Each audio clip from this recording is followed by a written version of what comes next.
Hi guys, how you doing? Hope you're alright. Welcome to another video lesson. Today we're going to be taking a look at a sticking pattern I call the 3-5-7.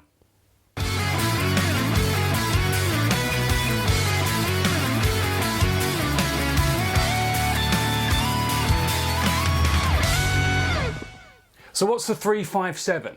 Okay, well it's basically a sticking pattern. It's a grouping idea. So it's looking at grouping sticking in odd numbers. We normally go for even numbers like 2 and 4, 8th notes, 16th notes, things like that. We're going to look at the odd numbers 3, 5 and 7 today. It's important to say right now that the sticking patterns we're looking at today have nothing to do with note values. Every single one of the fills that we're going to look at today, it's all played in 16th notes. So it's exactly the same note value all the way through, but it's the sticking pattern, or the sticking grouping if you prefer, that's going to change. Let's get started so you can see what I'm talking about. We're going to start with a 3-note pattern, right, left, left. And we want to try and accent that right hand. So we really want that right hand to stand out. So I'm going to play it on the snare drum. Now, groups of 3, if we're playing semiquavers, that doesn't go, does it? 3 doesn't go into 16. We can get to 15, 5 3s will get us nearly there, 15 notes. So we're going to put that remainder, that last one, on the bass drum. So we'll play 5 right, left, lefts, and then the final note will be played on the bass drum, and I'll loop that pattern round and round. I'm going to go at 70 beats per minute. Try and play along with me if you can, but as with all of these exercises, if you need to pause this video, go away and work on this and bring it up to speed before you carry on, that's totally fine. Here it comes.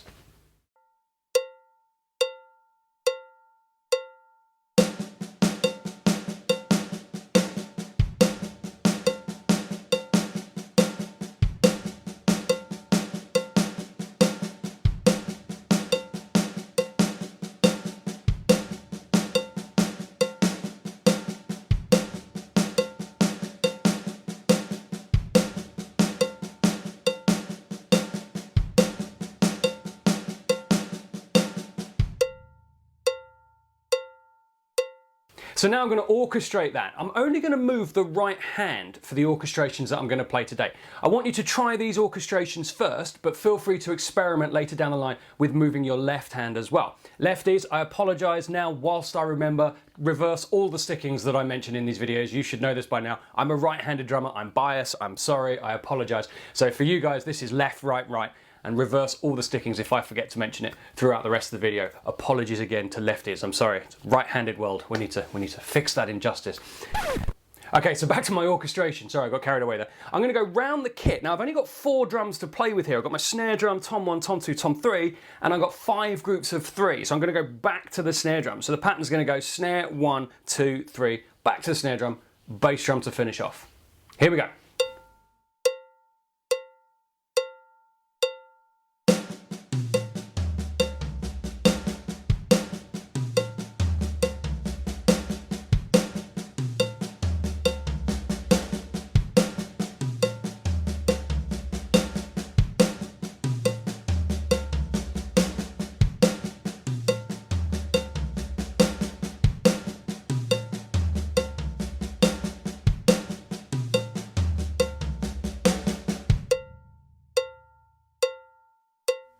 If you've been having lessons with me for any length of time, or you've been following these videos, you know exactly what's coming next. Yes, it is a 3-1 resolve. Don't have to use the groove I'm going to use. I'm going to stick with a fairly straightforward quaver groove for this. If you want to spice that up a little bit, change it, that's fine. I'm going to be playing the grooves on the hi-hat for the most part today. If you want to change it up and put it on the ride, that's fine too. What we're looking for here is an even transition from groove to fill, and then fill to groove. 70 beats per minute, here we go.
Now let's take a 5-note grouping. Now to get from 3 to 5, we're going to add 2 notes, and that's going to be a right-left. So we're going to keep our right-left-left that we had for our 3-note grouping, and we're going to stick a right-left at the front.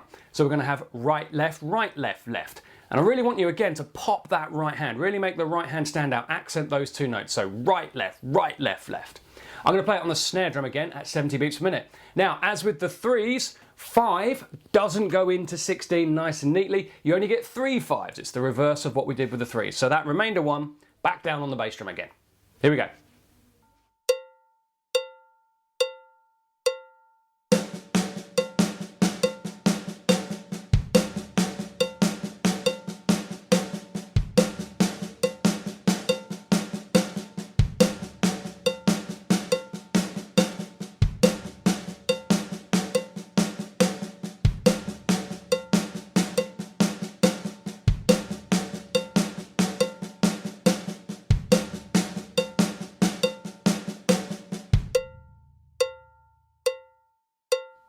Right, orchestrating that pattern. I've had these sticks here the whole time. I've been air drumming. Here we go. So I'm going to start. My first 5 is going to be on the snare drum. Right, left, left. Whole thing played on the snare.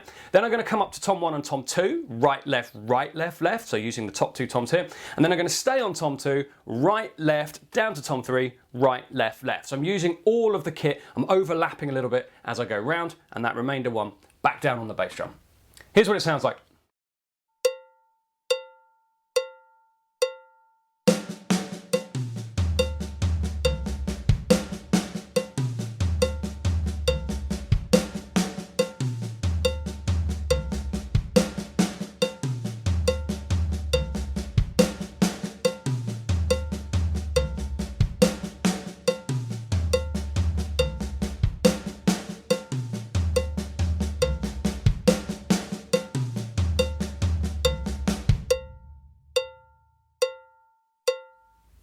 Of course, now it's time to put it in a 3-1 resolve. Off you go, go on.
Right, so the final pattern we're going to look at is a 7. And to get to 7, we're going to add an extra right left to the 5. So we had right left for the 3, right left for the 5.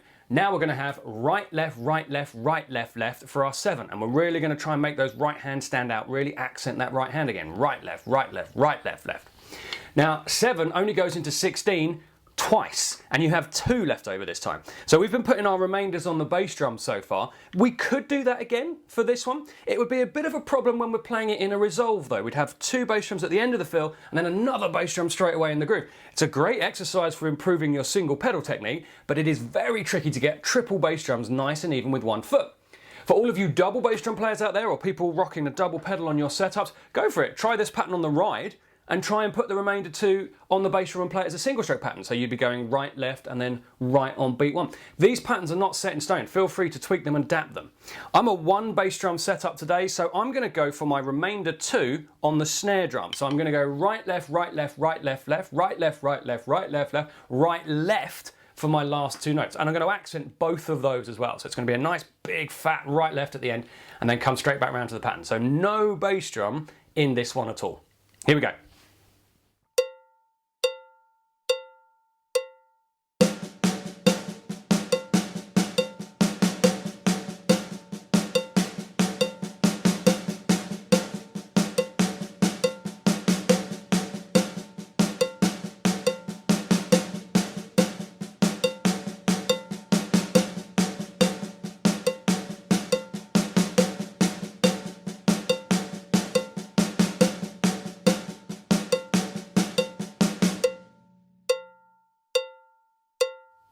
For the orchestration, I've gone for, well, pretty much the most obvious thing I could think of. I've got 3 accented rights, I have 3 toms, and I'm going to stick those rights on those toms.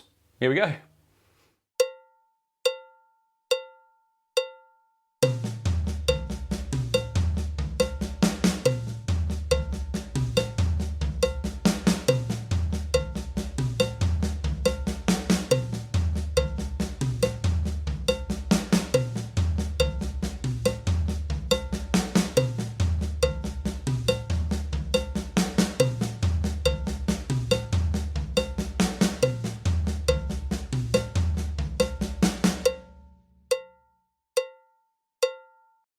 Don't be mad at me. 3-1 resolve, groups of 7.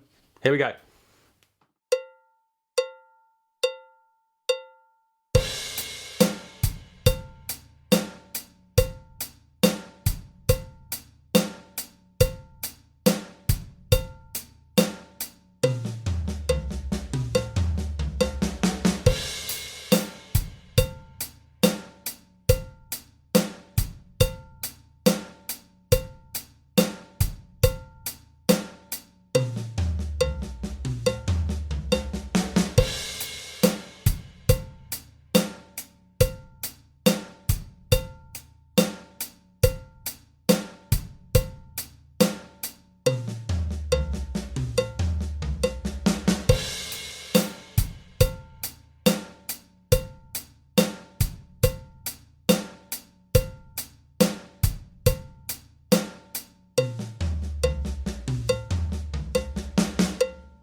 Okay, so we've looked at odd note groupings 3, 5 and 7 so far, and we've moved them around in a couple of different orchestrations. At this point, I would suggest you pause the video, go away and have some fun messing around with your own orchestrations. We haven't moved the left hand yet. It's been a really good exercise and a really good workout for our double strokes on our weaker hand. There's no reason why you can't start to move that hand as well. You'll have some issues when you start coming around the toms in terms of playing doubles. Do you want to keep the doubles on one surface? Do you want to split the doubles? There's all sorts of possibilities. What I'm giving you today is the starting point. Take it from there and see where you end up.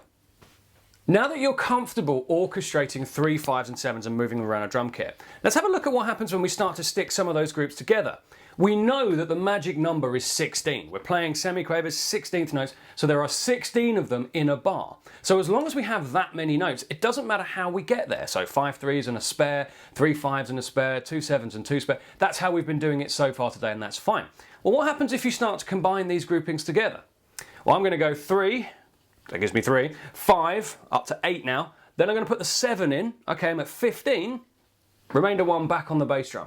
So this pattern's going to be right, left, left, right, left, right, left, left, right, left, right, left, right, left, left, foot. Here it is.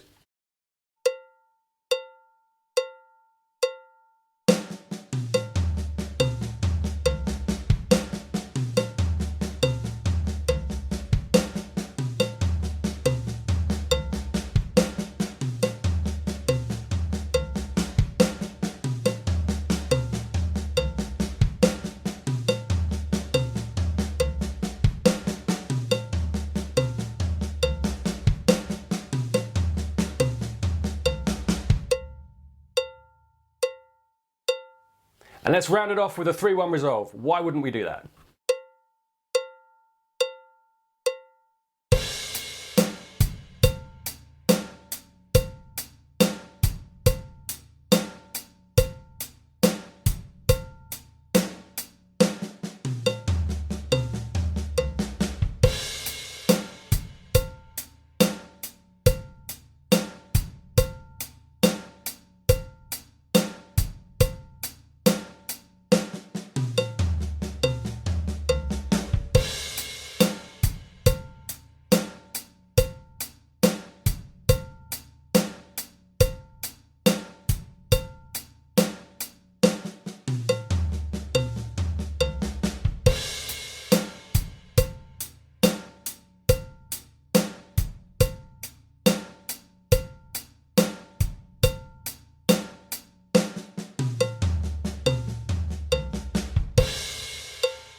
So odd note groupings in a 16th note fill, 3 5s and 7s. This is your starting point. As I've said before, and I'll say this again, sorry if you've heard this already, I'm repeating myself, I know, but it's really important. This is your starting point. Practice these exercises, master them, that's job one, of course it is. But then it's your job to develop these patterns, have some fun with them, experiment, turn them into your own. Anyone who's been having lessons with me for long enough will know that I've probably borrowed this from another drummer, and I have. I heard this originally done by Orlando Drummer on YouTube. It's been done by lots of people. I don't think it's completely his idea. I don't think he'd claim it is. But again, he's taken an idea and run with it. I've borrowed this idea from him and run with it a little bit, and we'll expand on this idea in later lessons as well. But why not get started now? Have some fun with this. What can you do with the patterns that we've done today? We've only moved our right hand around the drum kit. What happens if you move the left hand? We've been playing doubles on one surface. What happens if you split that double stroke? We've been playing these primarily around toms and snare. What happens if we get the cymbals involved? We've been using the bass drum as a spare note, the remainder one at the end of the fills. What happens if we stick the accents and the bass drum together to make them even more prominent in the bar? The choice is yours. The possibilities are endless. Have at it. Go to it, guys. See what you can come up with and have some fun with this. So there you go, 3, 5, 7 odd note groupings in a 16th note bar. Done. Sorted. Hope you enjoyed that, guys. If you've got any questions, feel free to get in touch. If you're watching this on YouTube, leave a comment below, like, etc, etc. I'll get back to any comments and any questions that are on there as soon as I possibly can. Stay safe, guys, and enjoy your drumming.